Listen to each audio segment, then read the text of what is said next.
ये है दिल्ली दर्पण। मैं हूं असद अहमद और आप देख रहे हैं दिल्ली दर्पण टीवी का ये खास शो दूसरा पहलू, जिसमें मैं आपको समझाता हूं हर खबर का दूसरा पहलू। आज की वीडियो में हम बात करेंगे जातिगत जनगणना की।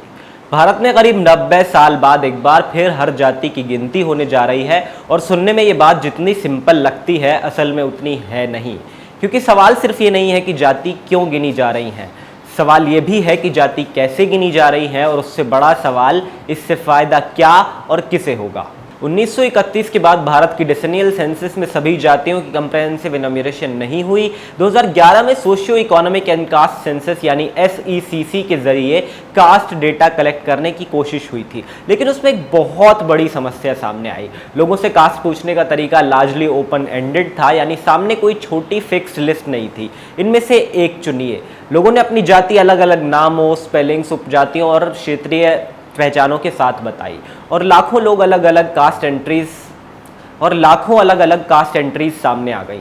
अलग अलग एस्टिमेट्स में ये संख्या करीब 46 लाख एंट्रीज तक बताई जाती है। मानता हूं कि भारत में जातिवाद बहुत है, लेकिन इतना भी नहीं कि 46 लाख जातियों में हम बटे हों।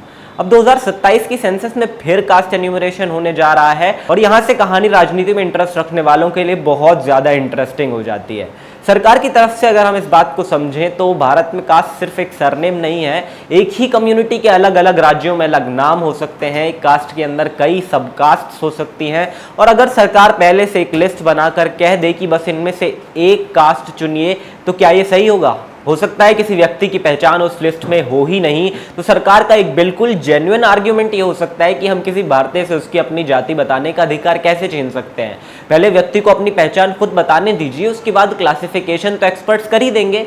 और ये आर्ग्यूमेंट पूरी तरह से समझ में आता भी है, लेकिन यहीं से इसका दूसरा पहलू शुरू होता है। 2011 में जो डेटा कलेक्ट हुआ वो भी तो ओपन एंडेड तरीके से ही हुआ था, और अगर उसी एक्सरसाइज में 46 लाख से ज़्यादा अलग अलग जातियां सामने आई, तो अब दूसरा सवाल उठ जाता है कि क्या सरकार को ये मालूम है कि वही तरीका फिर से कितना कॉम्प्लिकेटेड हो सकता है। और यहीं कुछ पॉलिटिकल एनालिस्ट्स एक दूसरी थ्योरी रखते हैं। उनका सवाल है, क्या बीजेपी जानबूझकर ओपन एंडेड कास्ट एन्यूमरेशन इसलिए चाहती है क्योंकि इससे डेटा इतना फ्रेगमेंटेड हो जाएगा, इतना कॉम्प्लिकेटेड हो जाएगा कि बाद में उसकी एक्यूरेसी पर सवाल उठाना बहुत ज़्यादा आसान हो जाएगा। क्योंकि अगर हज़ारों नहीं बल्कि लाखों अलग अलग एंट्रीज सामने आती हैं तो उन्हें स्टैंडर्डाइज करना पड़ेगा।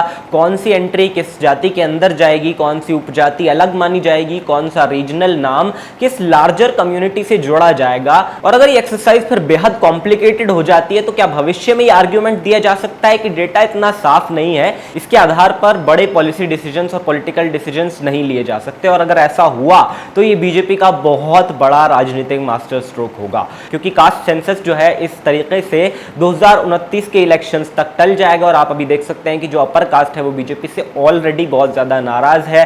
रिजर्वेशन हटाओ आंदोलन करके जो है दिल्ली में एक आंदोलन बहुत ज़्यादा सक्रिय भी हमें होता दिख रहा है। अपर कास्ट का कहना है कि सरकार लगातार उनके वोट बैंक की तरह यूज़ करती है, उनको दिखाती है कि उनका फ़ायदा चाहती है, लेकिन फिर उनकी ही पीठ में छुरा घोंप देती है और उनको दबाने की कोशिश लगातार कर रही है। तो अगर जो कि बताया जाता है कि 40-50% कास्ट सेंसस अगर होता है तो जो ओबीसी आने की संभावना है, तो उसके बाद अगर जो ओबीसी है वो अपने रिजर्वेशन को बढ़ाने की मांग करने लगते हैं, तो ऐसे में जो है बीजेपी के लिए बहुत ज़्यादा मुश्किलें खड़ी हो जाएंगी।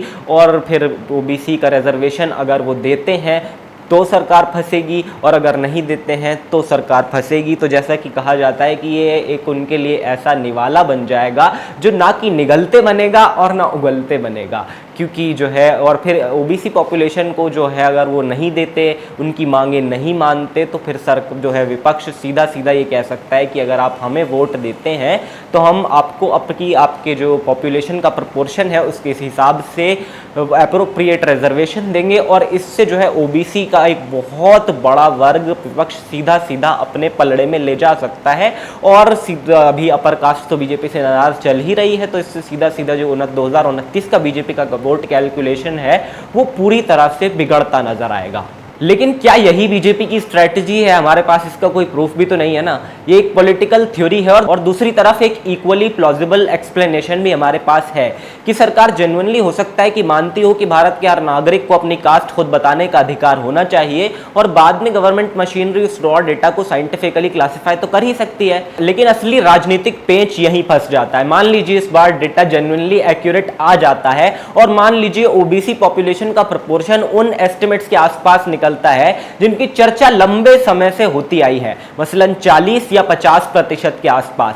तो फिर सवाल उठेगा, अगर पॉपुलेशन इतनी है तो रिप्रेजेंटेशन किधर है, रिजर्वेशन किधर है, और क्या रिजर्वेशन पॉपुलेशन के प्रोपोर्शन के हिसाब से होना चाहिए? और यही बीजेपी के सामने एक बहुत इंटरेस्टिंग पॉलिटिकल कैलकुलेशन हो सकता है। अगर वो ओबीसी रिप्रेजेंटेशन और रिजर्वेशन बढ़ाने की मांग को सपोर्ट करती है तो अपर कास्ट वोटर्स में नाराजगी और ज्यादा बढ़ जाएगी। अगर वो इसका विरोध करती है तो ऑपोजिशन पूछ सकता है कि जब आपने संख्या गिनी है तो उस संख्या के हिसाब से हिस्सेदारी क्यों नहीं देना चाहते हैं। और कहानी सिर्फ ओबीसी बनाम अपर कास्ट तक सीमित नहीं रह जाएगी। ओबीसी के अंदर भी अलग अलग कम्युनिटीज कह सकती हैं कि हमारी संख्या इतनी है लेकिन हमें फायदा तो इसका कुछ मिलता नहीं है।